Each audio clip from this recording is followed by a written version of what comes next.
enseñanza en esta noche es una fe madura, una fe madura. Y como vamos a hablar de la fe, quisiera preguntarles primero qué es fe. ¿Qué entienden ustedes por fe? Porque todo el tiempo hablamos de fe y que Dios nos dé fe y que tenemos fe y que tenemos fe y que creemos, pero ¿qué es fe? Pregunté, todos me hablan de fe y todos miraron para el piso. No me pregunté a mí, no me pregunté a mí. ¿Qué es fe? ¿Qué entienden por fe?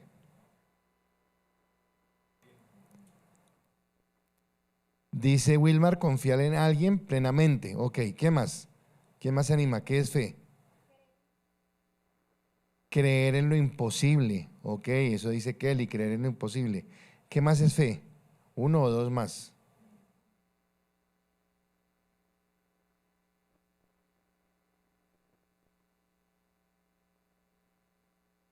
La pastora dice cerrar los ojos y confiar que puedo, que estoy segura en Dios. Creo que fue lo que entendí. ¿Alguien más? ¿Una persona más? ¿No más? ¿El resto no? Listo.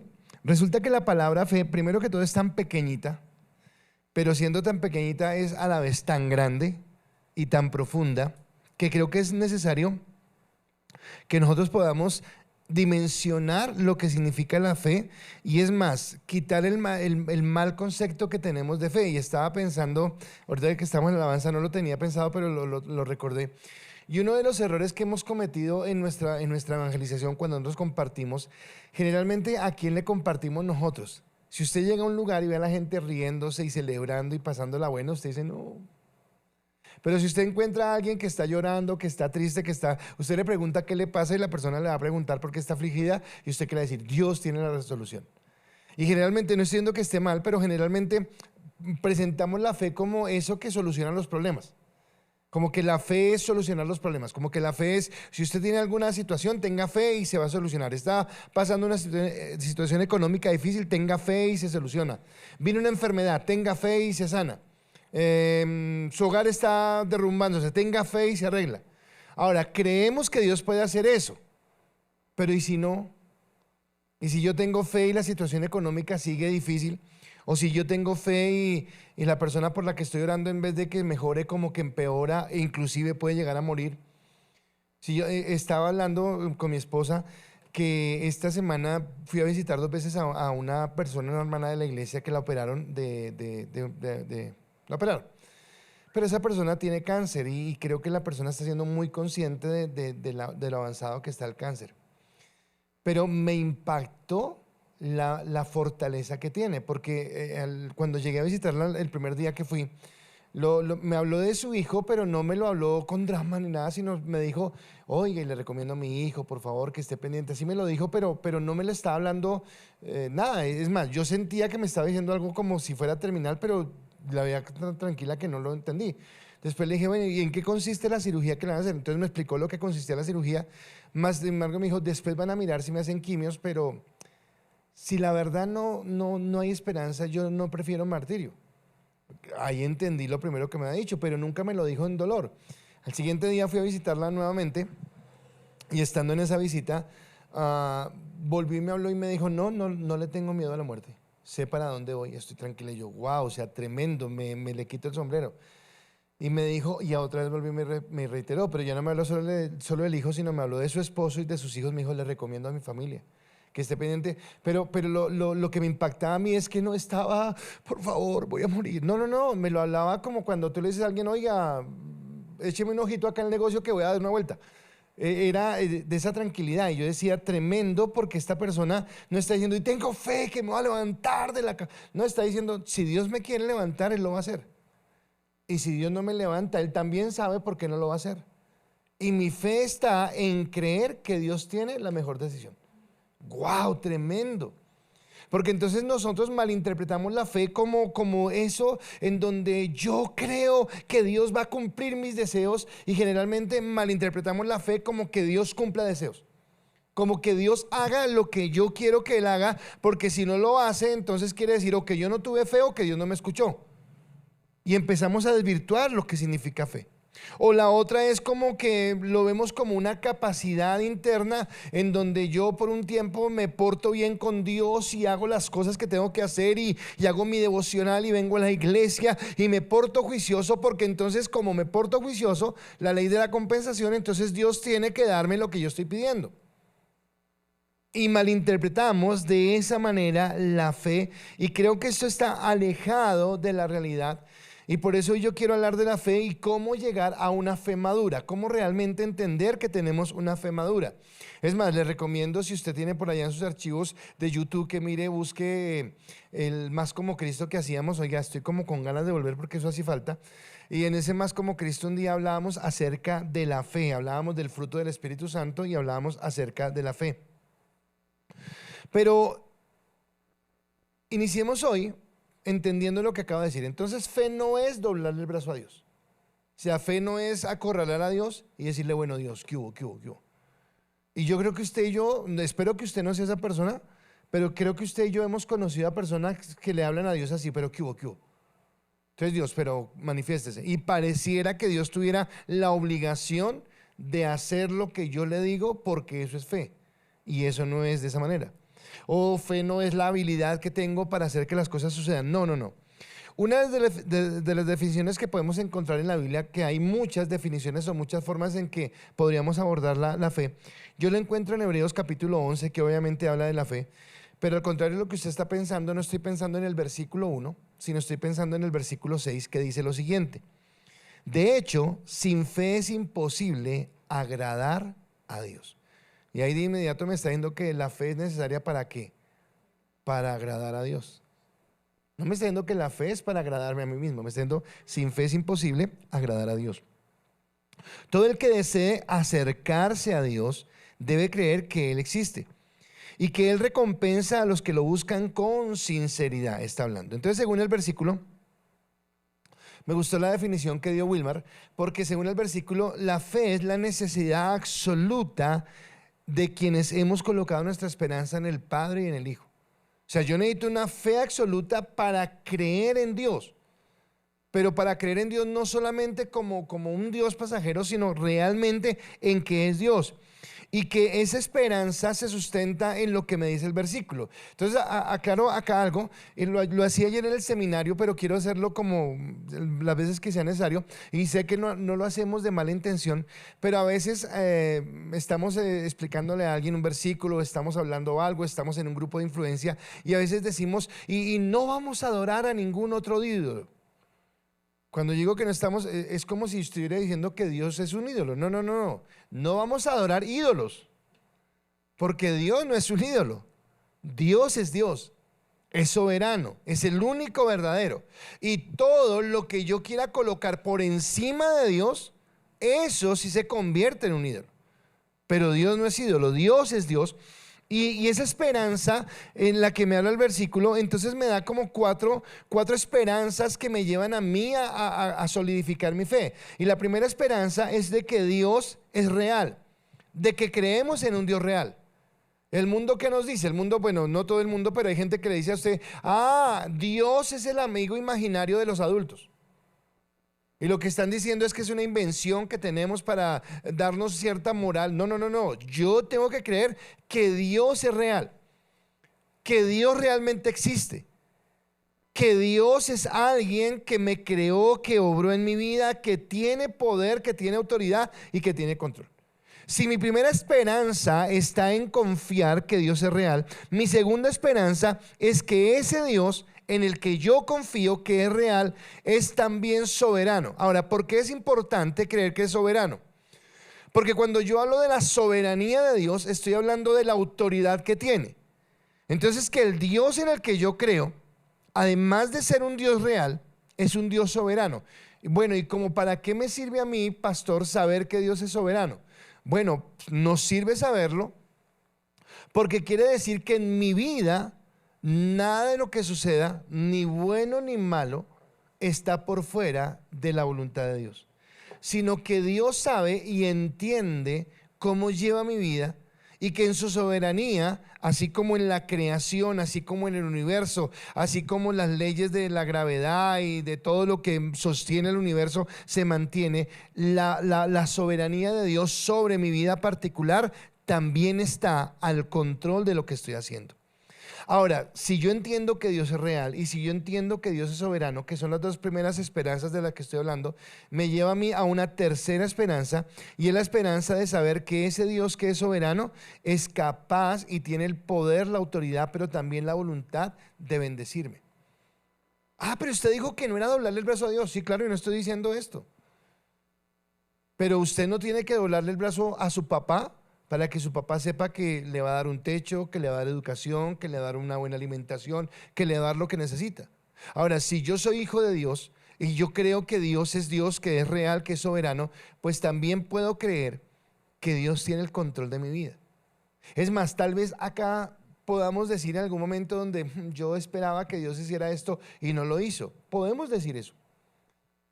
Pero también asimismo podemos decir que Dios ha sido bueno, que Dios nos ha sostenido, que Dios no nos ha dejado quedar en vergüenza, que en medio de los problemas más difíciles que hemos atravesado, siempre Él ha estado para sacarnos adelante. Así que Dios es un Dios que bendice. Así que mi esperanza está en saber que es real, mi esperanza está en saber que es soberano, mi esperanza está en saber que Él quiere bendecirme. Y cuando yo entiendo estas tres esperanzas, viene la cuarta, y es que cuando yo lo adoro, cuando yo oro, cuando yo reconozco su grandeza, cuando yo reconozco su soberanía, cuando yo sé quién es Dios, no me va a costar ningún trabajo adorarlo, no me va a costar ningún trabajo bendecirlo, no me va a costar ningún trabajo exaltarlo, mucho menos testificar del Dios que tengo, porque entiendo que es un Dios al que he conocido de una manera personal. Ahora, si yo puedo resumir la fe en estos cuatro aspectos, como la fe y está enfocada en Dios, creer que es real, creer que es soberano, creer que espera lo mejor o tiene lo mejor para nosotros y que por eso lo adoramos. Entonces la siguiente pregunta, que esta sí no les voy a pedir que me la respondan porque de eso se trata la prédica, es ¿cómo yo puedo madurar en la fe? ¿Cómo puedo crecer en la fe? Entonces vuelvo a repetir lo que dije al principio. Tal vez nosotros lo hacemos y tal vez con nosotros lo hicieron, y es que cuando estábamos mal en un momento difícil de nuestra vida, cuando estábamos flacos, ojerosos, cansados y sin ilusiones, entonces alguien nos compartió de Dios y nos dijo: Él es la respuesta, Él es la solución, Él nos puede guiar. Ok, listo.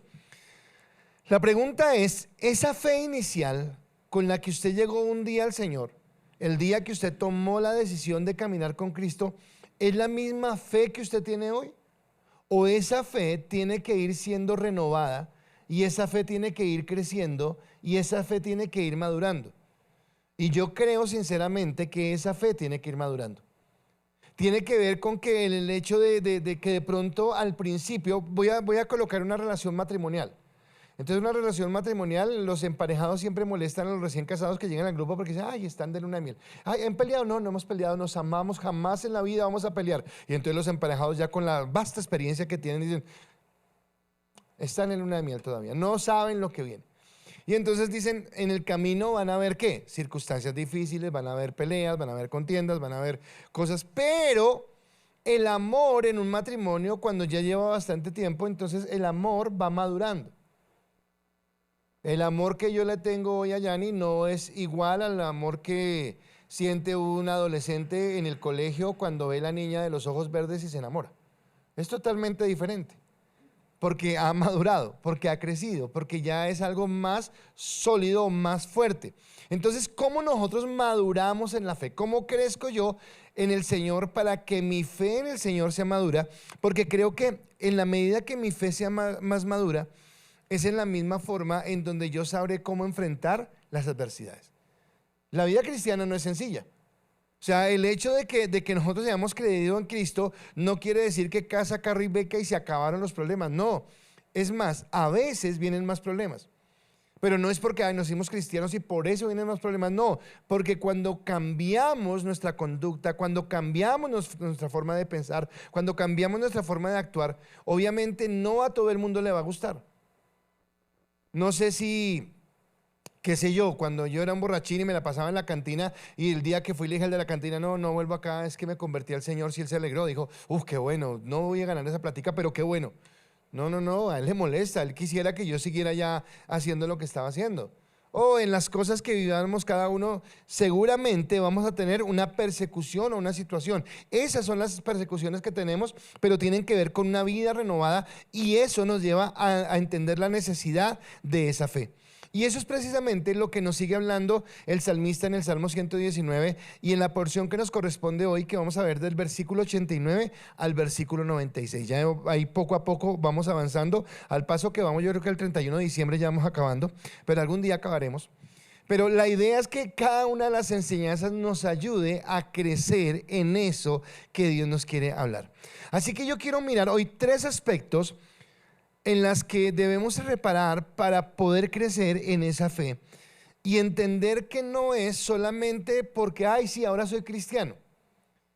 Estamos en el seminario viendo algo y estamos hablando de cómo la elección que Dios tuvo por nosotros fue solamente de Él. O sea, no había nada en nosotros que nos permitiera acercarnos a Dios, solamente Él nos amó y nos apartó para que fuéramos sus hijos. Pero cómo la fe y la santidad sí es algo en lo que yo debo trabajar, si es algo en lo que yo debo crecer. Ayer lo mencioné en clase y quiero mencionarlo otra vez en este momento. El domingo los chicos de audiovisuales y alabanza tienen un devocional y las personas que compartieron el devocional al final hicieron un ejercicio y ese ejercicio me confrontó porque ellos daban como unos ladrillitos de esos del Lego. Y dijeron, vamos a mirar usted cómo tiene su defensa frente a las acechanzas del diablo en este mundo. Y entonces decía, les voy a dar unos ladrillitos, pero cada que ustedes respondan algo, entonces van a colocar los ladrillitos. Obviamente hacían preguntas sobre lo que ellos están haciendo, pero yo quisiera hacer las preguntas hoy. Y la primera pregunta es, por ejemplo, ¿cómo usted levanta su defensa? ¿Cuántos versículos se ha aprendido en el último mes? ¿Cuántos versículos bíblicos? Usted ya conoce más de palabra. Entonces usted dice, bueno, voy a colocar un ladrillito por cada uno de los versículos que me he aprendido de más. Entonces, ¿cuántos ladrillitos usted le estaría montando a su pared? Soy una persona que se mantiene firme en sus devocionales. Entonces, cada día que usted haga un devocional, entonces colóquele un ladrillito más. ¿Cómo está de alta su pared? Ya debe estar gigante, ¿verdad? Porque con los 50 versículos que se ha aprendido, más el mes tiene 30 días, los 30 ladrillitos ya tiene una pared fuerte, ¿verdad? ¿Cómo está su pared? Vaya imaginándola ahí. No me cuente porque de pronto usted ya está construyendo un rascacielos y yo por ahí apenas construyendo una casa de un primer piso. La otra es de las prédicas que usted escucha. Bueno, eso no es, yo estoy parafraseando ya porque como tengo que cambiarlo. Entonces, de las prédicas que usted escucha en la iglesia, ¿de cuántas ha tomado una aplicación para decir, oiga, Dios me habló hoy de tal manera que tengo que cambiar esto en mi vida? Y en la medida que lo ha cambiado, colóquele 3 ladrillos, 2 ladrillos, 1 ladrillo y usted mirará cómo lo está haciendo. De lo que me enseñan en mi grupo de influencia, de lo que he aprendido en mi grupo de influencia sobre lo que me están enseñando y colóquele más ladrillos. Entonces usted va a decir, wow, de razón que estoy tan bien en el Señor. De razón que estoy tan fuerte. Si es que, claro, yo estoy construyendo una barrera y eso ha ayudado a aumentar mi fe. O por el contrario, podríamos decir, claro, entiendo que no le estoy dedicando tanto tiempo a Dios. Que no estoy dedicando tanto tiempo. Así que el primer elemento para crecer en esa fe el primer elemento para una fe madura es escuchar. El primer elemento para una fe madura es escuchar. Y yo necesito aprender a escuchar, pero ¿escuchar qué? Aquí me voy a dar palo yo mismo, no las noticias, porque a mí me encanta escuchar noticias, pero las noticias antes de aumentar mi fe como que me la deprimen a veces, ¿verdad? O escuchar música, o escuchar una buena conferencia, o escuchar qué. Y lo que habla es escuchar la palabra de Dios. El versículo 89 al 91 del Salmo 119 dice, tu eterna palabra, oh Señor, se mantiene firme en el cielo. Tu fidelidad se extiende a cada generación y perdurará igual que la tierra que creaste. Tus ordenanzas siguen siendo verdad hasta el día de hoy, porque todo está al servicio de tus planes. ¿Sabe que en estos dos versículos yo identifiqué que el salmista lo que está haciendo es hablando de lo importante que es la palabra, Yo no sé si usted comparta conmigo el pensamiento que le voy a dar en este momento, pero creo que no hay ninguno de nosotros que no concuerde en que lo más importante en la vida cristiana para mantenernos firmes es la oración y es la comunión con la palabra. ¿Todos estamos de acuerdo? La oración y la comunión. Estamos de acuerdo, listo. Y estando todos de acuerdo, también estamos de acuerdo en que es lo más difícil. Lo más difícil es mantenernos en oración. Lo más difícil es ser persistentes en la lectura de la palabra. ¿Por qué? Porque nos distraemos muy fácilmente, porque estamos llenos de ocupaciones, porque estamos en tantas cosas que a veces eso que sabemos que es lo más importante es lo que menos hacemos. Y tiene que ver con esta fortaleza. Entonces el salmista lo que está describiendo es la fidelidad y la importancia de la palabra. Ahora recordemos otra vez, ¿qué es una de las esperanzas que tenemos? En primero, en que Dios es real. Y segundo, en que Dios es soberano. Y tercero, en que Dios nos bendice. Ahora, si Dios es real, si Dios es soberano y si Dios nos bendice, lo que yo debería hacer es mantenerme en conocer a Dios, porque en la medida como conozca a Dios, voy a poder sostenerme en los momentos difíciles. Pero si no conozco a Dios va a ser muy complicado. Y lo primero que está diciendo estos versículos es que la palabra de Dios es inmutable. ¿Qué significa que la palabra de Dios es inmutable? Quiere decir que la palabra de Dios no cambia. Si Dios dijo sí, es sí. Si Dios dijo no, es no. Si Dios dio una orden, es una orden que se cumple en los tiempos, porque Dios tenía todo bajo su control. Si yo miro, las cosas cambian. Los tiempos cambian, las costumbres cambian. Nosotros muchas veces cambiamos de opinión. Hoy queremos esto, mañana queremos otra cosa. Hoy miramos para aquí, mañana miramos para allá. Las ideologías cambian. ¿Cuántos un día estábamos muy convencidos de esto y mañana nos convencemos de otra cosa y vamos cambiando esas ideologías? Las ideologías cambian. Los gobiernos cambian, quienes gobiernan cambian. Pero dice que lo único que no cambia nunca y que permanece para siempre, y algo que yo me debería aferrar, es a la palabra de Dios, porque ella no cambia. Pero esa palabra no solamente es inerrante, sino que esa palabra también es eterna. ¿Y qué significa que sea eterna? Que ha sido, que es y que seguirá siendo por los siglos. Que la misma palabra que escucharon los apóstoles es la misma palabra que escuchó Martín Lutero para generar la reforma, que es la misma palabra que escucharon las personas que nos compartieron de la palabra, que es la misma palabra que yo escucho que cambia mi vida, que es la misma palabra que escucharán mis hijos y que es la misma palabra que cambiará mis generaciones. Así que yo necesito hacerle énfasis y hacer entender a mis generaciones la importancia de mantenerse en la palabra, no de una manera religiosa, no de una manera escolar o académica, sino como esa comunión que yo logro tener con Dios. El objetivo de un pastor no debería, o de un líder, si la palabra se aplica a usted en su líder, en su ministerio dentro de la iglesia, el objetivo de un pastor o de un líder no sería que su oveja dependiera todo el tiempo de usted. El objetivo es que un día la persona que usted está discipulando, la persona que usted está preparando, dependa menos de usted, porque sabe ir a la palabra, porque sabe escuchar la voz, porque sabe encontrar en la palabra lo que Dios nos está diciendo. Eso debería ser el objetivo, porque esa palabra es fiel en el cumplimiento no solamente de sus promesas, porque hablamos de que Él nos bendice, y nos bendice porque tenemos promesas a las cuales nos podemos apegar, promesas que Él nos ha dado en la palabra, pero también Él es fiel a la exigencia que habla en la palabra. Así que si Él nos ha dicho que somos un pueblo santo, si Él ha dicho que somos un pueblo apartado, yo también haría bien en mirar qué es lo que Dios está demandando de mí, cómo es mi comportamiento, cómo es mi actuar en lo que estamos haciendo. Algo que quiero resaltar en estos días es que cuando Dios nos colocó, no el pastor en su, qué sé yo, creatividad, no fue Dios mismo, cuando Él dijo que nosotros nos deberíamos llamar una iglesia que camina hacia la santidad y la adoración, pues bueno, esto implica algo muy serio. No es solamente el título que se ve bonito afuera, no es el título que deslumbra a otros, no, realmente Dios nos llama a que seamos hombres y mujeres que caminemos en santidad. Hombres y mujeres que con nuestras actuaciones podamos adorar a Dios, y la única manera es cuando caminamos conforme a su palabra. Entonces dice que el salmista, que así como la tierra que fue creada por la palabra de Dios se sostiene, y a mí me impresiona esto en medio de tanto cuento del ambientalismo y todo el cuento, pero ¿hace cuántos años Dios creó la tierra? Y la tierra sigue produciendo alimento para todos los que estamos en esta tierra. Sigue produciendo agua, sigue produciendo oxígeno. Podemos seguir manteniéndonos en esta tierra porque quien la sostiene es Dios. Asimismo, los principios, los valores que Dios ha colocado siguen en esta tierra. Ahora, nosotros queremos vivir, o el mundo, no nosotros sino el mundo, quiere vivir en un relativismo. Todo es relativo. El mundo quiere vivir en un practicismo, todo lo que sea práctico. Pero la palabra ni es relativa a un tiempo o a un lugar, ni es práctica de acuerdo a lo que sea más viable en un momento determinado.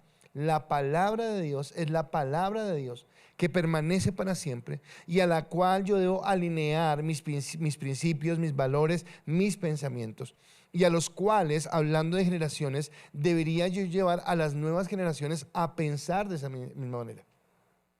Wilmar y Nidia, que están con sus hijos a su lado, la forma, yo no estoy diciendo si lo hicieron bien, si lo están haciendo bien o mal, pero solamente quiero decirle algo. La forma en la que ustedes a la edad de André y de Jonier pensaban, ¿es la misma forma que ellos piensan? ¿O ellos piensan diferente a esa edad, a la edad que ustedes tenían? Y seguramente si piensan diferente es porque ustedes los han educado diferente por la palabra de Dios. Entonces, ¿cómo va cambiando la generación? ¿Cómo va cambiando lo que somos? Héctor y Nancy podrían decir lo mismo de Juan David y de Andrea. Ahorita estaba hablando con Sofía y en una conversación que tenía me decía, no, es que ahora yo tengo una convicción y yo puedo defender mi fe. Antes yo no la podía defender, pero ahora sí. Wow, o sea, qué bueno que nuestros jóvenes digan eso. Pero viene de qué? De la generación en generación que va transformando la palabra. Pero la palabra no solamente no cambia, la palabra no solamente es eterna, sino que la palabra también es soberana porque la palabra es Cristo mismo hecho carne. Así que la palabra hace que todo suceda para los planes de Dios. Nada ocurre por fuera de la voluntad de Dios. Eso lo deberíamos entender. No hay nada, ni lo malo que pase ocurre por fuera de la voluntad de Dios. No es que Dios propicie lo malo. No es que Dios propicie situaciones difíciles en nuestra vida. Dice Santiago que Dios no prueba a nadie ni tienta a nadie. Que cada uno de nosotros es tentado cuando de su propia concupiscencia. Que las pruebas que pasamos es por causa del pecado, es por causa de la maldad del hombre. Pero aún en medio de nuestros errores, aún en medio de las cosas que hacemos mal, Dios utiliza todo para el beneficio de lo que Él quiere. Así que el hombre que ha pretendido vivir por fuera de la voluntad de Dios. Vivir por fuera de lo que Dios quiere. Hoy el diálogo en el mundo, más que ser de izquierda o de derecha, es un pensamiento progresista. Y yo quisiera resumirle un pensamiento progresista en una frase. Progresismo es querer satisfacer los deseos de mi carne sin tener en cuenta a Dios. Eso es. Haga lo que quiera, como se sienta bien. Viva la vida que usted quiera. Nadie le puede colocar límites. Nadie puede colocarle un freno a sus deseos, a sus pasiones, a su pensamiento. Todo es progresista. Bueno, ese pensamiento está totalmente opuesto a la palabra de Dios, a lo que Dios ha determinado. Pero cuando una persona, en el fondo nosotros éramos progresistas, tal vez no de pensamiento, no de ideología, pero cuando vivíamos apartados de Dios, cuando no conocíamos a Dios, yo quiero preguntarle a quién agradábamos. Y si no era a nuestra propia carne, a nuestros propios deseos, a nuestros propios caprichos, a nuestra propia vanidad. Pero ahora cuando nos arrepentimos, cuando alguien toma arrepentimiento y se acerca al Señor para glorificarlo, y quiere decir que Dios en su soberanía utiliza aún mi propia desgracia para llevarme un día a adorarle, a bendecirle y a exaltarle. Así que esto me lleva a mí a entender que yo debería anhelar escuchar la palabra de Dios. Tal vez si usted, y si le pasa, no lo digo criticándolo, sino quiero ayudarle. Si tal vez usted ahí se rasca la cabeza y dice, pastor, pero es que yo no entiendo la Biblia, es que a mí me cuesta trabajo, es que no le veo ni pies ni cabeza.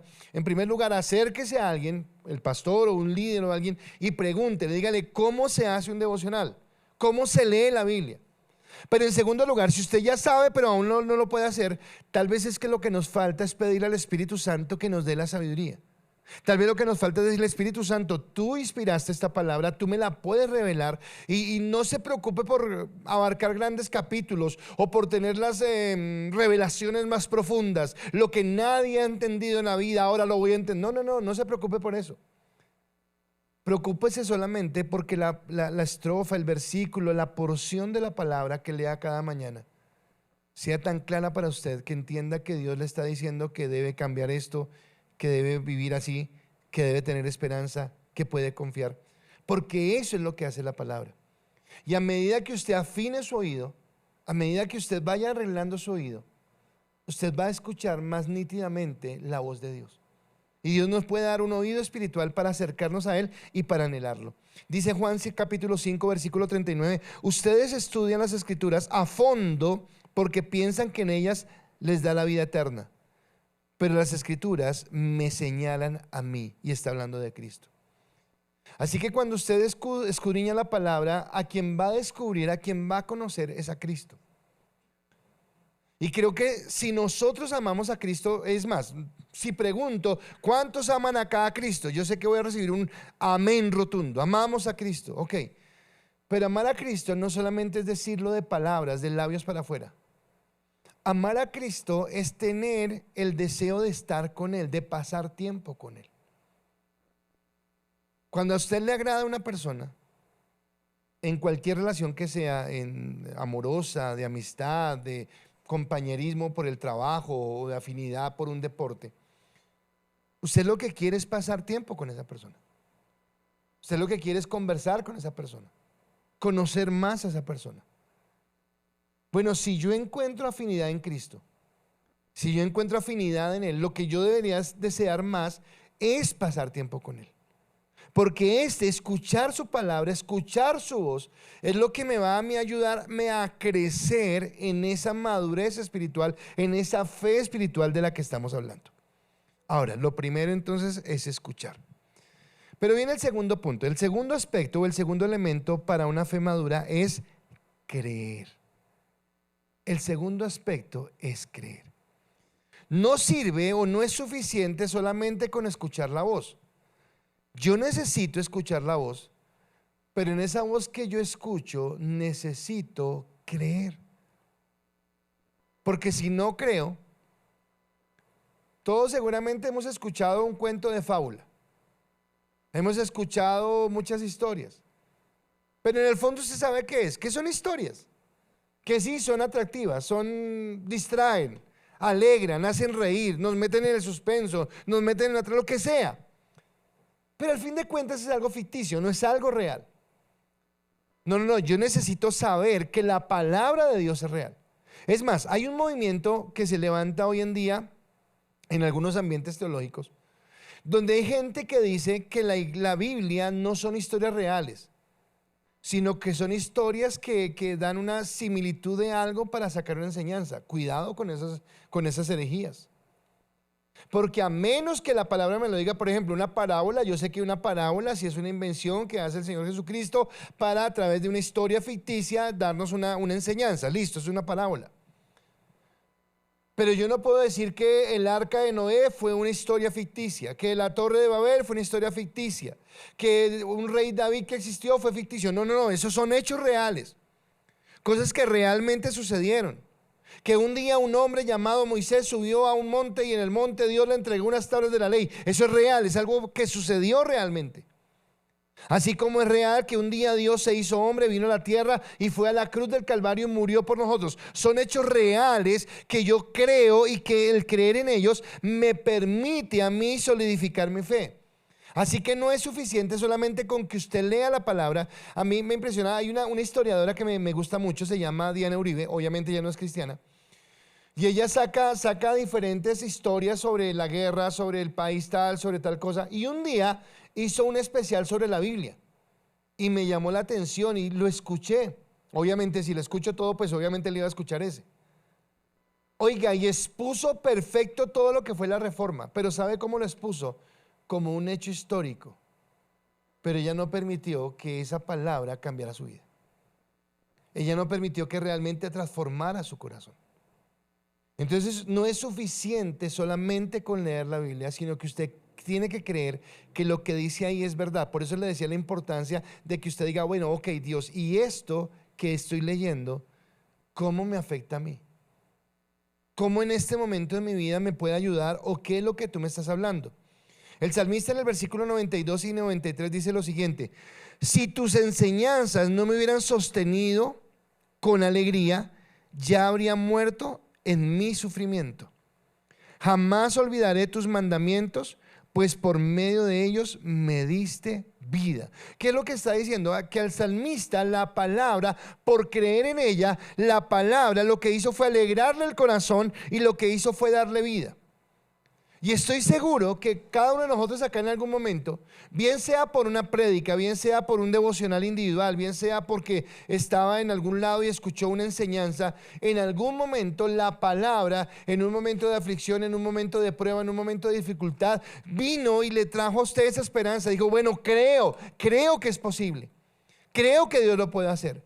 Creo que aunque me sienta en este momento lo más fatal que pudiera sentirme, esta palabra me levanta, me sostiene y me bendice. Eso es lo que hace la palabra. Porque la palabra nos alienta, porque la palabra nos bendice. ¿Cuál es el mejor consejero? La palabra, lo que nos alienta.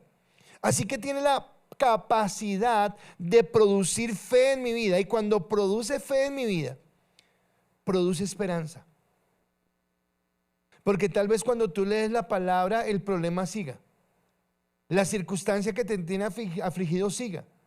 Pero esa palabra te está diciendo, pero ten ánimo porque yo estoy contigo. Ten ánimo porque yo te voy a sacar adelante. Ten ánimo porque en esto no te vas a quedar, sino que yo voy a llevarte a algo diferente. Entonces ella nos da la fuerza y el aliento en los momentos de dificultad. Porque en momentos de alegría yo no necesito que nadie me aliente. Cuando yo estoy alegre, estoy alegre. Cuando estoy viendo un partido de Colombia y Colombia está ganando 5-0 a Argentina, yo no tengo que alguien me diga póngase contento. No, yo solito ya me puse contento. La fe la necesito es cuando estoy pasando momentos de adversidad. Cuando viene la dificultad, cuando viene la prueba, cuando vienen los inesperados. Una vez Mateo predicó sobre los inesperados. Cuando viene eso es que yo necesito la fe. Cuando yo estoy pasando por la prueba es cuando necesito recordar que la palabra de Dios es inmutable, que la palabra de Dios es eterna y que la palabra de Dios es soberana. Porque esa palabra que es inmutable, si Dios prometió que me bendeciría, no importa lo que esté pasando, yo creo que esa palabra es fiel. Y creo que esa palabra se prolonga a las generaciones. Y creo que esa palabra tiene el poder para restaurarme y para bendecirme. Porque me revela, y entonces lo que me revela es el amor de Dios, la bendición de Dios. Vivimos en un mundo en aflicción, vivimos en un mundo donde hay dolor. No todas las cosas nos salen bien. No todas las cosas siempre salen de la manera que quisiéramos. No siempre las cosas son como pensáramos. Nuestra esperanza, por ejemplo, nuestra esperanza máxima que está en la vida eterna, es saber que en la vida eterna, wow, o sea, lo que vimos acá se acabará. No puedo decirle cómo será la vida eterna más que decirle que será algo grandioso, donde viviremos en paz, en armonía, con un propósito, contentos, sin ansiedad, sin angustia. Eso es lo máximo que puedo decirle. Pero mientras que eso sucede, es acá en esta tierra donde yo necesito que la palabra me afirme en Dios, porque la palabra es la que me revela el amor de Dios y la que me permite entender que no estoy solo, que la mujer no está sola en un momento determinado, sino que Dios nos alienta. Primera de Juan capítulo 4 versículo 16 al 17 dice la palabra: nosotros sabemos cuánto nos ama Dios y hemos puesto nuestra confianza en su amor. Dios es amor, y todos los que viven en amor viven en Dios y Dios vive en ellos. Y al vivir en Dios, nuestro amor crece hasta hacerse perfecto. Por lo tanto, no tendremos temor en el día del juicio, sino que podremos estar ante Dios con confianza, porque vivimos como vivió Jesús en este mundo. Quiere decir que la palabra me adiestra para vivir como vivió Jesús en este mundo. Y todos sabemos que Jesús vivió con adversidades. Y todos sabemos que Dios tuvo dificultades. y que a él lo criticaron, lo trataron de asesinar, lo menospreciaron, lo rechazaron, lo calumniaron.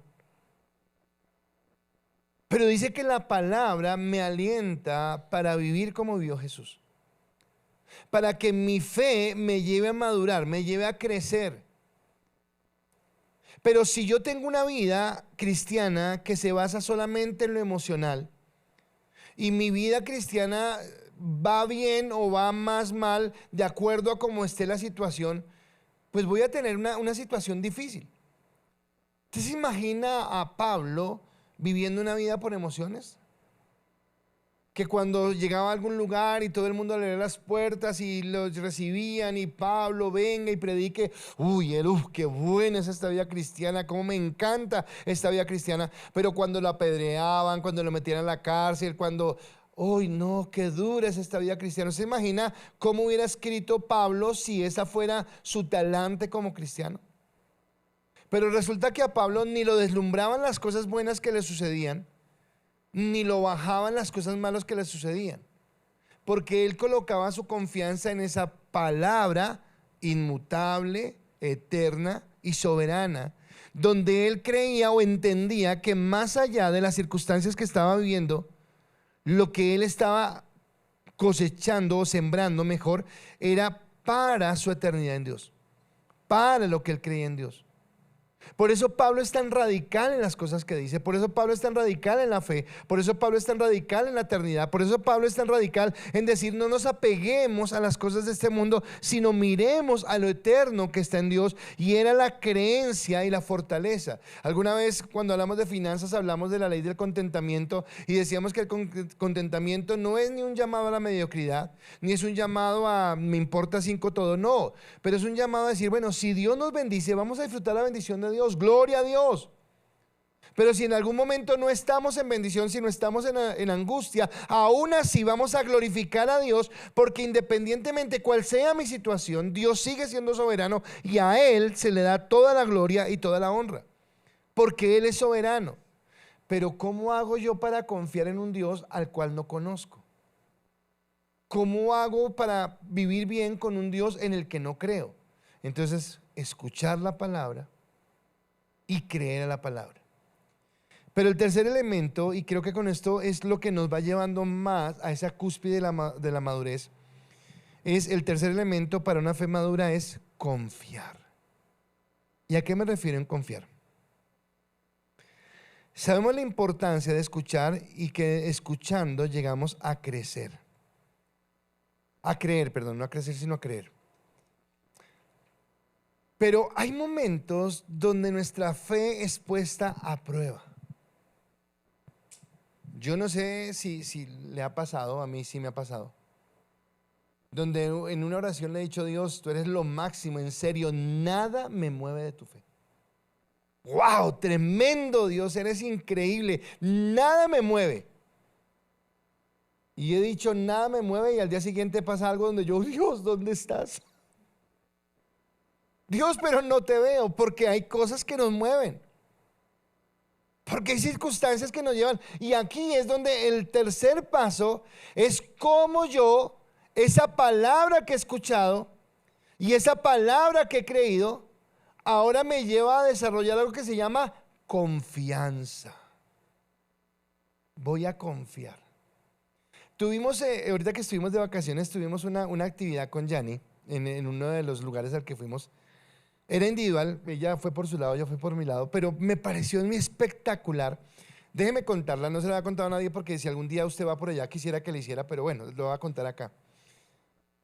Y la experiencia era que nos metieron en un túnel, en un túnel, totalmente oscuro. Fueron, y angosto, fueron como 15 minutos más o menos, caminando a ciegas, o sea, no te taparon los ojos ni nada, sino simplemente estaba oscuro.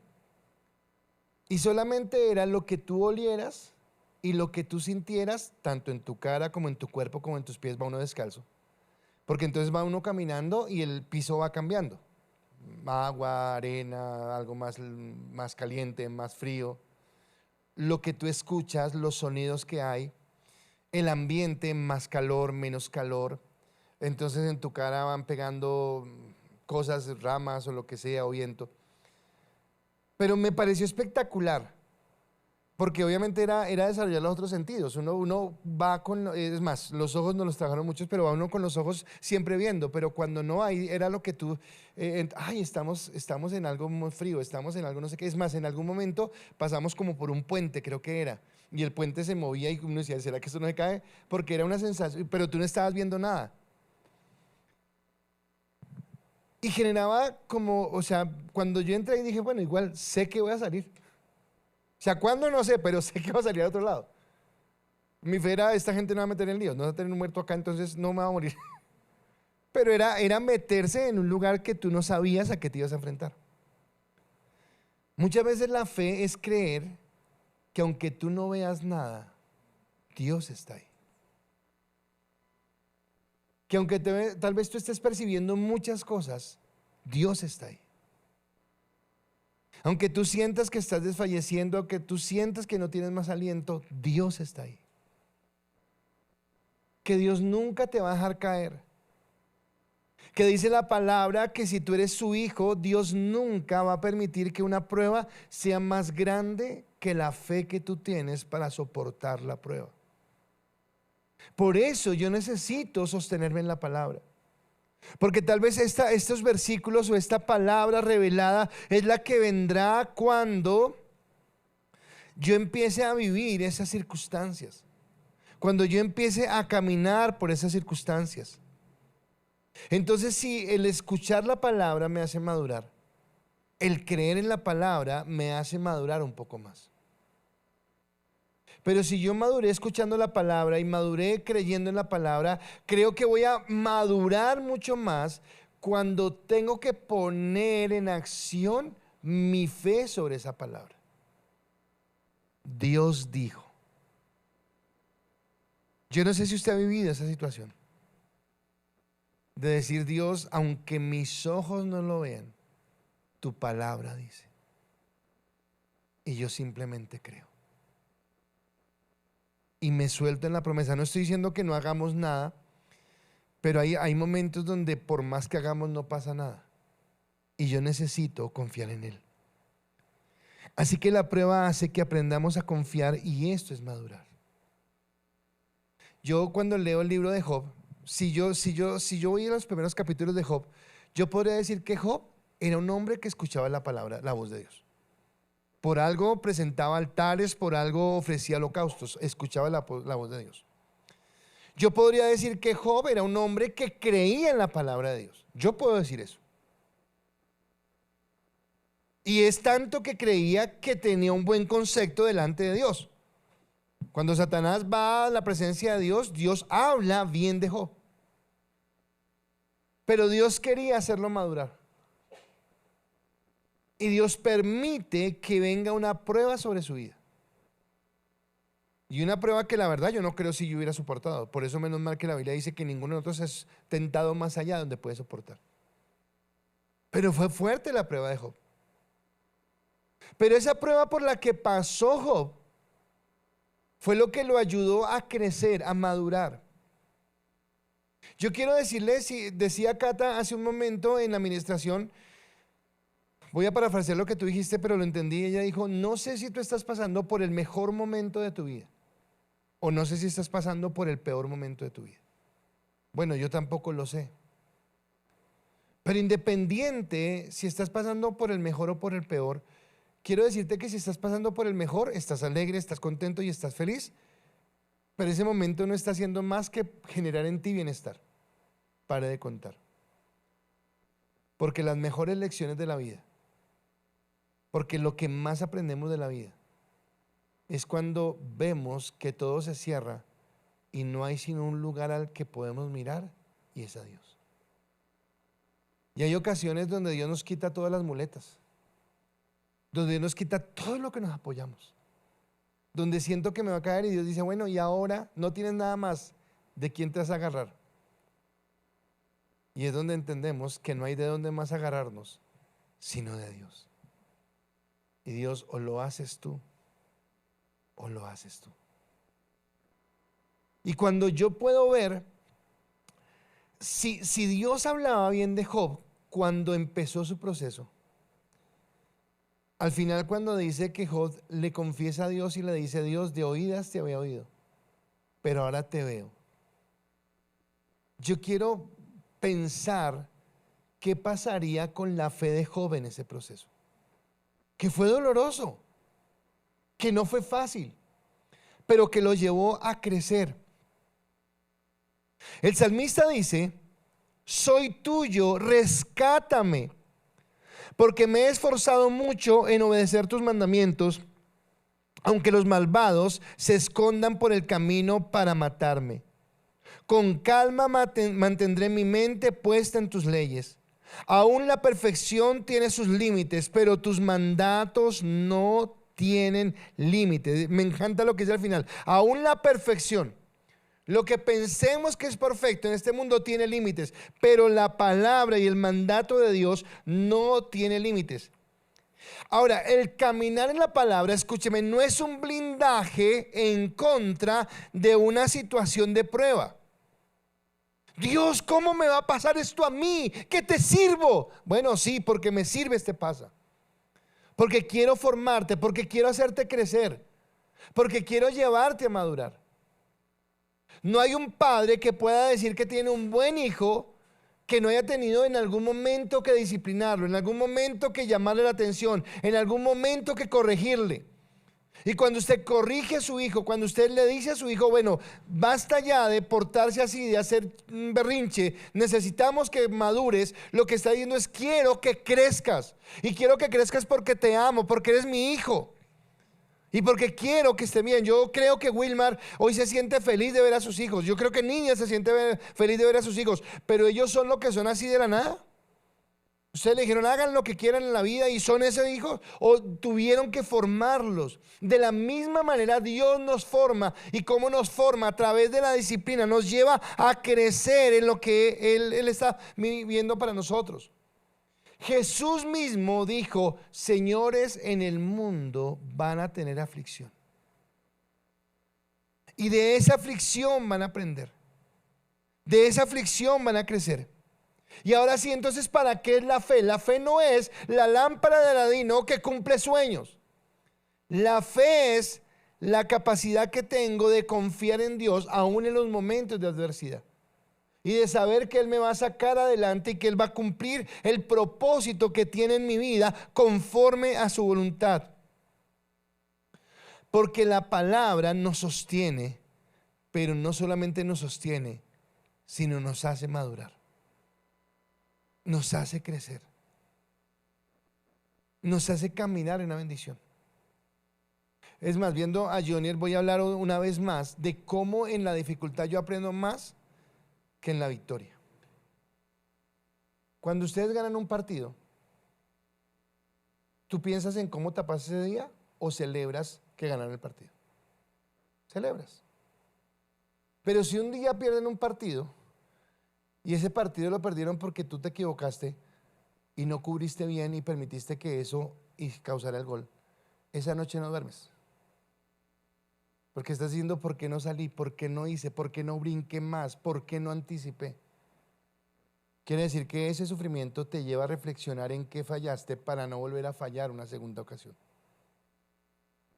Yo aprendo más de los momentos difíciles que de los momentos buenos.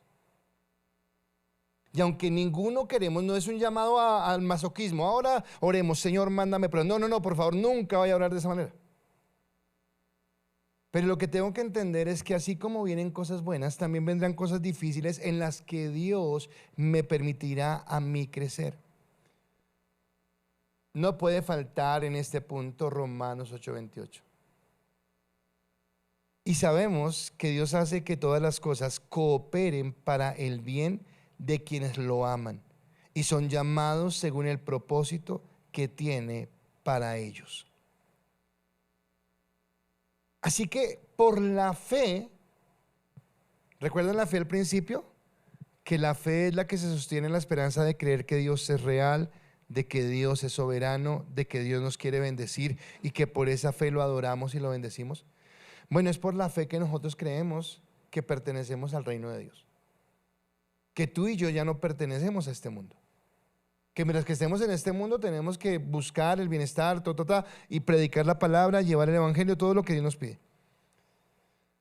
Pero que entendiendo que pertenecemos al reino de Dios, ahora esa fe no es la fe malcriada de pedir algo que queremos, sino es la fe que me lleva a mí a madurar para entender que yo necesito afianzarme en esa fe para sostenerme en este mundo mientras que Dios me llama. Y vuelvo a la persona con la que hablé en estos días, porque la verdad la admiro. Creo que es la primera persona que yo veo en esa condición, que no está con ese dolor, sino está con una paz. O sea, no está feliz, no le digo, no, y eso estaba, no. Pero lo que esta persona me irradió fue una tranquilidad. Dios dispone. Si Él me quiere levantar de esta cama, Él me levanta. Pero si Él cree que ya es hora de ir a su presencia, voy a ir con gusto. ¡Wow! Tremendo. Y no es que usted diga, no, y es que tienen hijos ya viejos. No. Su hijo es un adolescente. Su hija es una joven. Pero ella está confiando en que Dios obrará de la mejor manera. Ella está entendiendo que Dios es soberano y que Dios tiene el control y que nada se sale del control de Dios. Somos tan arrogantes que, ay, si me muero, ¿qué va a pasar con? Pues que quedan con Dios. Que Dios es soberano. Y a nosotros nos cuesta trabajo llegar a ese tipo de fe, pero es la fe en la que maduramos y confiamos y nos mantenemos firmes en medio de las pruebas y sabemos que todo lo que Dios hace lo hace para que nuestro servicio sea mejor a Él. Y cuando mi servicio mejora a Él, porque creo que en la misma fe, cuando mi fe está madurando, es cuando yo entiendo que ya no vivo solamente para mí, para mis sueños, para mis propósitos, sino que hay algo más grande a lo que Dios me llamó, y es servir en su obra, es de alguna manera poder colocar mi talento, mi habilidad, con lo que Dios me bendijo para su servicio. En ese momento entonces entenderé que caminaré de una mejor manera, y quiero terminar mi enseñanza con lo que dice en Hebreos capítulo 6, versículo 9 al 12, que dice: queridos amigos, estamos convencidos de que ustedes están destinados para cosas mejores, las cuales vienen con la salvación. Pues Dios no es injusto, no olvidará con cuánto esfuerzo han trabajado para Él y cómo han demostrado su amor por Él, sirviendo a otros creyentes como todavía lo hacen. Nuestro gran deseo es que sigan amando a los demás mientras tengan vida, para asegurarse de que los que esperan se hará realidad. Entonces no se volverán torpes ni indiferentes espiritualmente. En cambio, seguirán el ejemplo de quienes gracias a su fe y perseverancia heredan las promesas de Dios. ¿Cómo heredamos las promesas de Dios? Con nuestra perseverancia, con nuestra fe, creyendo en lo que Dios hace. Ahora, Dios nos bendice, Dios nos va a bendecir en esta tierra. Y muchos de los que estamos acá tenemos innumerables cosas que contar de lo que Dios ha hecho en nuestra economía, en nuestra familia, en nuestros hijos, en nuestra vida profesional, en todo lo que haya. Y gracias le damos a Él y lo glorificamos porque Él lo ha hecho. Pero escúcheme, no importa cuál sea la más grande bendición que usted haya recibido en esta tierra, nada de lo que usted y yo recibamos en esta tierra se compara a eso que Él está preparando. Pero es tan magnífico, es tan precioso lo que tiene, que Él nos está preparando para ese momento. A las jóvenes generalmente, cuando habla con ellas, o a los jóvenes, o mujeres o hombres, cuando me dicen, ay pastor, es que los chicos me dicen, yo quisiera una mujer hermosa, rubia, así de ojos verdes, no sé qué, y las chicas me dicen, no pastor, yo quisiera un hombre así como usted, simpático. Generalmente me dicen eso. Entonces yo siempre le digo, ok, pero usted se está preparando para ser el hombre que esa chica por la que usted está orando se merece, o chica se está preparando para ser la mujer que ese hombre merece. Porque pedimos, pero nos preparamos para hacer lo que esa persona quiere. Bueno, ahora, ¿cuántos anhelamos el reino de Dios? pero ¿nos estamos preparando para ese reino? ¿Nos estamos preparando para caminar por esas calles de oro, para ver ese mar de cristal, para escuchar y ver la gloria de Dios? Y es acá donde nos preparamos. Porque no hay una bendición tan grande que podamos recibir en este mundo que se llegue a comparar con lo que Dios tiene, con lo que Dios nos da. ¿Sabe? Voy a decirle algo que me dio tristeza, no sé cómo expresarlo, pero nosotros nos quedamos en un lugar en Ciudad de México donde las personas que viven en ese lugar viven muy bien, pero viven extremadamente bien. Yo le decía a mi esposa, esto es como de fantasía. O sea, yo no sé cómo sería vivir así. Pero en medio de lo bien que viven, me generó algo. Y es que vivimos tan bien que no somos conscientes de la necesidad que hay en otros lados. Y eso es peligroso. Vivir tan bien que yo no sea consciente de la necesidad que otros tienen. Y creo que Dios lo que nos habla en eso es que la fe es el que nosotros no olvidemos de la necesidad de predicar el Evangelio, de la necesidad de hablarle a otros, de que todo lo que tenemos en esta tierra es momentáneo y pasajero, pero que viene una eternidad, y una eternidad en la que necesitaríamos caminar en esa fe que nos lleva a creer en Cristo como el Señor de nuestra vida.